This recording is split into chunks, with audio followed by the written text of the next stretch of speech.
Halo semua, kembali lagi bersama saya Yantika Fernando. Nah, di video kali ini kita akan membahas step by step, langkah demi langkah, bagaimana bisa membangun sebuah website, khususnya website berbasis WordPress. Nah, di video pertama ini kita akan membahas dulu adalah domain dan hosting. Seperti apa? Simak ya.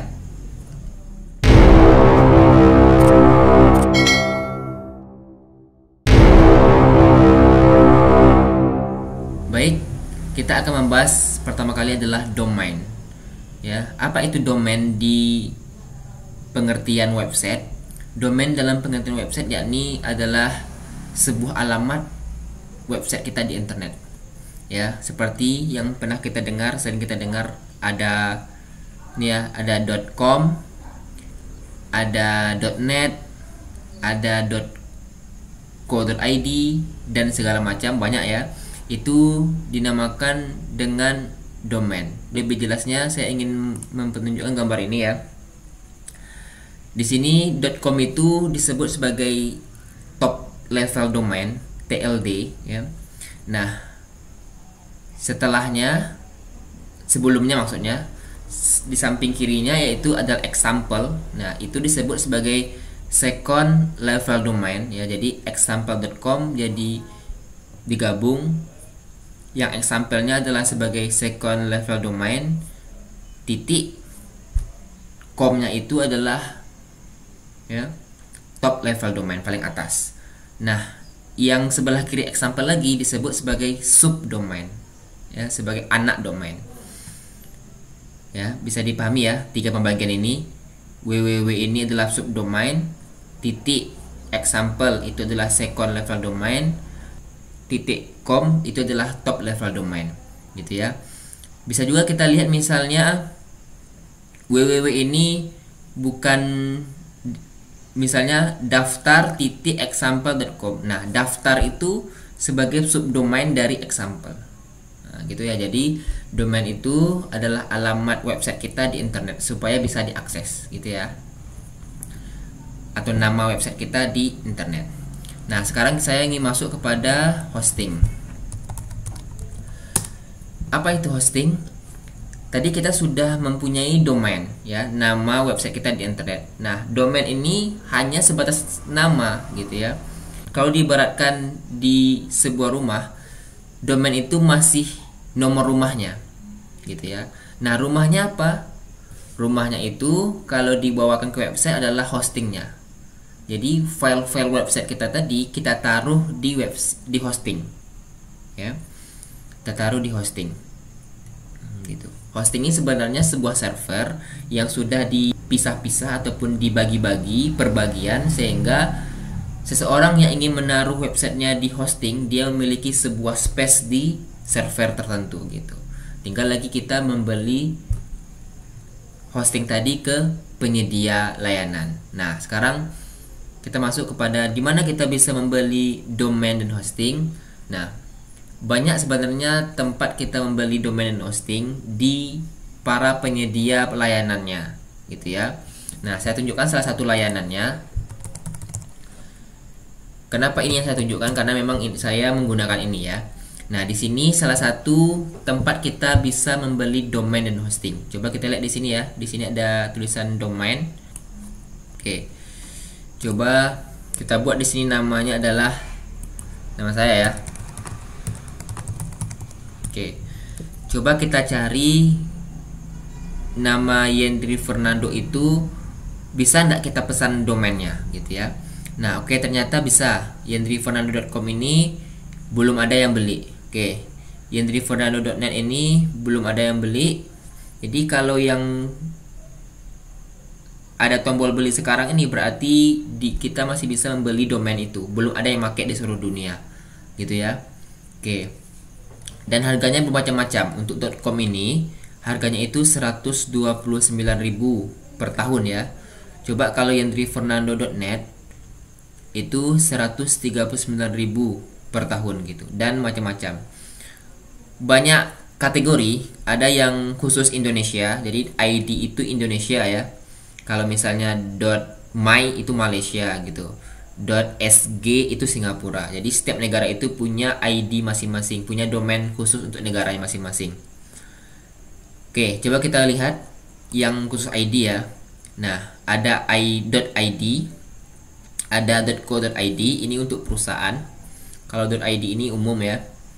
.web.id ini untuk website pribadi, biasanya lebih cocok ke sana. .my.id kepemilikan pribadi juga. .or.id ini untuk organisasi di Indonesia. .sch.id ini untuk sekolah. .ac.id itu untuk akademik, kampus ya, universitas. .biz.id ini biasanya untuk bisnis. .ponpes.id ini untuk pesantren, dan .net.id ini untuk network ya, untuk bisnis bisa juga. Nah, tentu saja setiap domain-domain ini punya syaratnya ya. Misalnya kalau untuk .co.id ini harus ada izin usaha dulu, nanti kita bisa melampirkannya sehingga kita bisa membeli .co.id, karena .co.id ini memang untuk usaha gitu.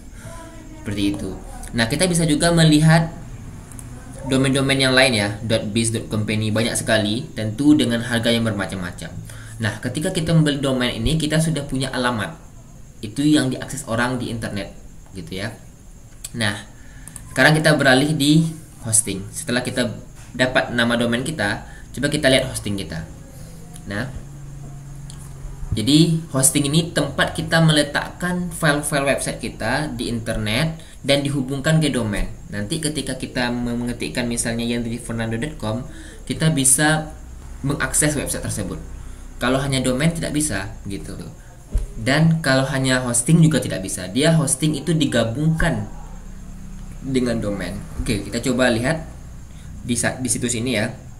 Hosting itu berapa harganya? Oke, di sini oke ya. Langsung kita lihat di sini 10.000 per bulan. Dia memberikan space ataupun tempat kita menyimpan itu sebanyak 400 MB. Kemudian bandwidth itu unmetered, artinya nggak terbatas. Bandwidth itu adalah besarnya lalu lalang data di website kita per bulan. Ini per bulan ya. Nah, kemudian kalau untuk ini 19.000 per bulan, 2 GB space-nya itu unmetered untuk bandwidth-nya. Ini 19.000 per bulan, ini per 3 tahun ya kita beli ya. Kita bisa beli minimal per 6 bulan, per tahun, per 2 tahun, per 3 tahun, tergantung kebutuhan kita. Nah, ini kalau 26.900 per bulan itu 5 GB dan seterusnya. Nah, kemudian ada SSL. SSL itu apa? SSL itu ini ya, Secure Shell. HTTPS ini itu keamanan koneksi ya. Ini yang ini tidak ada, kalau yang setelahnya ada. Ini tidak ada gratis domain. Ini ada gratis domain ya. Kemudian ini migrasi. Control panel yang digunakan ini cPanel semuanya.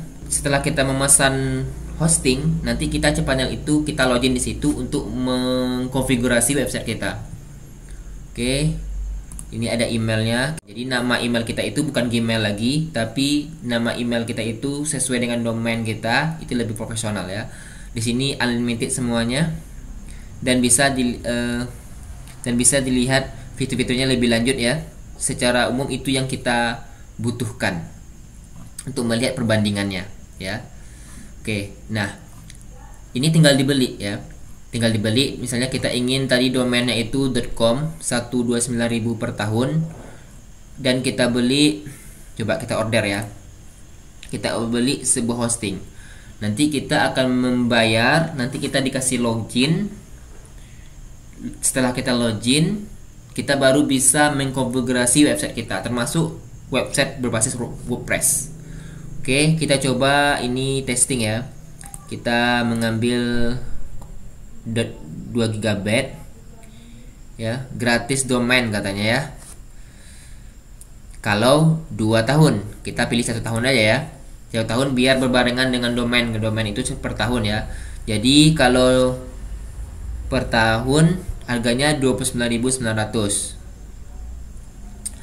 Oke, tidak gratis domain. Oke, domainnya kita beli 129.000 per tahun. Ini kita bilang punya ya, karena kita membeli domain ya.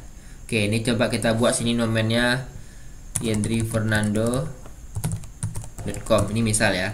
.com itu biasanya untuk bisnis, untuk umum bisa juga ya. Oke. Nah, di sini kita akan disuruh login ya. Oke. Ini bisa layanan tambahan. Nah, coba kita lihat totalnya. Hosting itu tadi 2 GB sebesar 358.000 ya. Kemudian domainnya 129.000. Total 488. Tambah pajak 10% 48.000. Jadi totalnya 537.500. Itu ya. Kalau kita hostingnya itu yang 2 GB. Coba kita yang bawah Charming ya. 400 MB yang kecil aja dulu. Kita 1 tahun. Kita lihat harganya, oke. Berkurang ya. Jadi 346.800. Totalnya 476.700. Pajaknya 47.000, total 524. Hanya beda 30 ribuan ya dari yang tadi. Oke, gak apa-apa, ini testing aja. Nah, kita pilih metode pembayaran ya. Kita pilih metode pembayaran. Nanti kita transfer. Kita dapat akun login ke cPanel ya. Nah, demikian video tentang domain dan hosting. Jadi untuk membuat sebuah website itu kita harus memiliki domain dan hosting. Kalau tidak bisa. Bisa sebenarnya menggunakan IP address, tapi umumnya orang menggunakan domain, gitu ya. Baik, demikian video kali ini, semoga bermanfaat, dan insya Allah akan disambung video selanjutnya, sambungan dari pembelajaran kita. Semoga bermanfaat, sampai jumpa video selanjutnya. Terima kasih.